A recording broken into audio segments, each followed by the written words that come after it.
অনেক বছর চলে গেছে জীবনের। সেই যে স্কুলে চাকরি করত, সেই সময়টাও পেরিয়ে গেছে বহু দূরে। আরিশা বসে আছে বারান্দায়।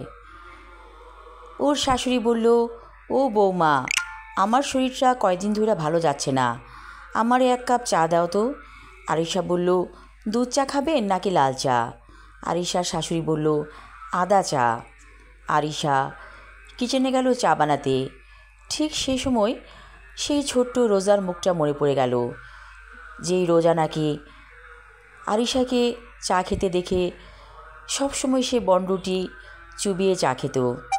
আরিশার খুব মনে পড়ছে রোজাকে। রোজা কত বছরের ছিল? 4 কি 5 বছরের। এখন হয়তো পূর্ণ যুবতী হয়ে গেছে। রোজার হঠাৎ করে ইচ্ছে করলো মার্কেটে যেতে। ওর শাশুড়িকে বলল, মা, আমি একটু কেনাকাটা করতে বাইরে যাব। ওর শাশুড়ি বলল, ঠিক আছে যেও, দেখে শুনে যেও, রাস্তাঘাটের যে অবস্থা। আরিশা শাশুড়িকে চা দিয়ে তৈরি হলো, ওর প্রিয় শাড়িটা পরল, খোপায় দিল একটা ফুল, যে ফুলটা ও নিজে লাগিয়েছে, অর্থাৎ ফুলের গাছটাকে, লাল গোলাপ। হঠাৎ করে একটু সাজগোজ করে বের হলো আরিশা। মার্কেট অনেক দূরে বাসা থেকে, যেহেতু সে ঢাকার অনেকটা দূরেই থাকে। একটা সিএনজি ভাড়া করে উঠে পড়ল। তারপর বেশ কিছুক্ষণ পর চলে এলো মার্কেটে। সে কেনাকাটার উদ্দেশ্যে আসেনি, এসেছে একটু ঘোরাঘুরি করতে। কারণ এখানকার একটা চটপটির দোকান আছে, যে চটপটি ওর খুব প্রিয় খাবার। আরিশা যেয়ে বসলো চটপটির দোকানে, চটপটির অর্ডার দিয়ে বসে থাকলো। হঠাৎ একটি পূর্ণ যুবতী মেয়ে ওর কাছে এসে সালাম দিল, বলল, ভালো আছেন ম্যাডাম? আরিশা তাকালো মেয়েটির দিকে, তার কচি মুখটা মনে পড়ছে। আরে, এই তো রোজা। রোজা, তুমি ভালো আছো? রোজা বলল, ম্যাডাম, কতদিন পর দেখা। আরিশা মনে মনে চলে গেল সুদূর অতীতে। সেই ছোট্ট রোজা, কচি মুখটা কতই না মায়াময় ছিল। সেই রোজার সাথে চেহারায় মিল আছে, তবে এ তো অন্যরকম, একেবারে তারুণ্যে টকবক করছে রোজার চেহারা, শরীর, সব কিছু। আরিশা বলল, আমার না তোমাকে খুব মনে পড়ছিল। রোজা বলল, ম্যাডাম, আমিও কয়দিন থেকে আপনাকে ভাবছিলাম, খুব মনে পড়ে আপনার কথা। আরিশা বলল, তোমার মা ভালো আছে? রোজা মাথা নিচু করে বলল, মা তো নেই। কি বলো, কি হয়েছিল? রোজা বলল, মার ব্লাড ক্যান্সার ধরা পড়েছিল লাস্ট স্টেজে। তারপর আমাদেরকে সবাইকে ছেড়ে চলে গেলেন। বাবা দ্বিতীয় বিয়ে করেছে, কারণ আমি তো ছোট ছিলাম। প্রথম প্রথম কাজের মহিলারা সবই করত, অর্থাৎ আমার দেখাশোনা। কাজের বুয়া দিয়ে আর কয়দিন, তারপর শেষমেশ বাবা নতুন মা আনলো। রোজার চোখে পানি টলমল করছে। আরিশারও চোখ দিয়ে পানি গড়িয়ে পড়ল। রোজা বলল, ম্যাম, আমি আপনাকে কত খুঁজেছি। আরিশা বলল, আমি তো অনেক দূরে চলে গিয়েছিলাম। রোজা বলল, আপনাকে হারিয়ে আমরা অনেক কষ্ট পেয়েছিলাম বাচ্চারা। তারপর নতুন ম্যাডাম এলো, তাকে আমরা আপন করে নিয়েছিলাম।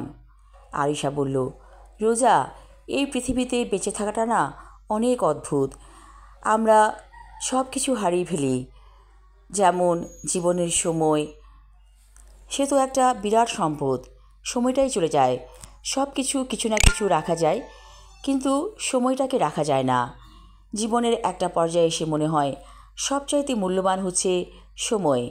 রোজা বলল, অনেক সময় পেরিয়ে গিয়েছে আমাদের জীবনের, তাই না ম্যাম? আরিশা বলল, তুমি আমার পাশে বসো, আমার সাথে চটপটি খাও। রোজা বলল, আমার সৎমা এসেছে আমার সাথে, ওই যে দূরে বসে আছে, দেখেছেন? আরিশা বলল, ওনাকে আমার কাছে ডেকে আনো, আমি পরিচিত হই। রোজা বলল, তার দরকার নেই, ওনার এই ঝাঁঝালো ব্যবহার আপনি সইতে পারবেন না। তারপরও আরিশা আবদার করাতে রোজা তার সৎমাকে ডেকে আনলো। কিছুক্ষণ কথা বলার পরই আরিশা বুঝতে পারল মহিলাটি অত্যন্ত খিটখিটে মেজাজের একটি মানুষ। তারপরও রোজাকে বুঝিয়ে বলল আরিশা, দেখো রোজা, তুমি মানুষ হবে, এটাই আমি চাই। প্রত্যেকটা টিচারের কাছে একটাই গর্ব, তার ছাত্রছাত্রী মানুষ হয়েছে। রোজা বলল, ম্যাম, আমি মেডিকেলে ভর্তি হয়েছি, আমার জন্য দোয়া করবেন। আরিশা রোজার মাথায় হাত দিয়ে অনেক দোয়া করলো। তারপর রোজার কাছ থেকে ফোন নাম্বার চেয়ে নিল। রোজা ফোন নাম্বার দিয়ে চলে গেল তার সৎ মায়ের কাছে। চটপটি খেলো না। আরিশা চুপচাপ বসে আছে। হয়তো রোজার সাথে দেখা হবে বলেই আজ মনটা এত অস্থির ছিল। টুকটাক কেনাকাটা করে বাসায় ফিরে এলো আরিশা। ওর শাশুড়ি বলল, বৌমা, তুমি এত দেরি করলে, আমার মন খুব খারাপ লাগছিল।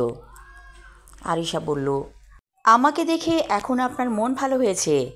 শাশুড়ি হেসে বলল, অনেকটাই ভালো হয়ে গেছে।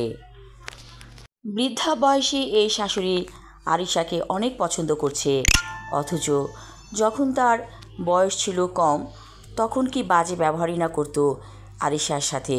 সবসময় মনে হতো আরিশা যেন সাপ লুডো খেলার মধ্যে পড়ে গেছে।